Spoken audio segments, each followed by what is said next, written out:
Aravalli district sessions કોર્ટે NDPS ગુનાના આરોપીને 3 વર્ષ કેદની સજાનો હુકમ કર્યો છે. વર્ષ 2021માં મોડાસા ટાઉન પોલીસે 3.4 કિલો પોસ્ટ ડોડા સાથે આરોપી રામચંદ્ર થોરીને ઝડપી પાડ્યો હતો. પોલીસે એનડીપીએસ એક્ટ હેઠળ ગુનો રજીસ્ટર કર્યો હતો.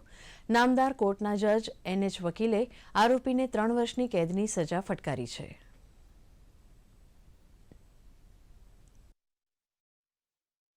એક આરોપી 3 કિલો 400 ગ્રામ માદક પદાર્થ પોસ્ટ ડોડા એ 5780 રૂપિયાની કિંમતનો રંગે હાથે ઝડપાયેલો મોડાસા ટાઉન પોલીસે ફરિયાદી બની અને ફરિયાદ નોંધેલી અને સદર કામનો case Modasa district and sessions કોર્ટમાં એડિશનલ કોર્ટમાં ચાલી જતા ફરિયાદ પક્ષે સઘન અને મજબૂત પુરાવો રજૂ કરેલો અને તેના આધારે આજરોજ નામદાર એચએન વકીલ સાહેબ એડિશનલ સેશન્સ જજ સાહેબ શ્રી નાવે આરોપી નંબર 1 રામચંદ્ર કસ્તુરજી થોરીનાઓને 3 વર્ષની સખત કેદની સજા તથા 10,000 રૂપિયા દંડની સજા દંડ ફટકારેલ છે.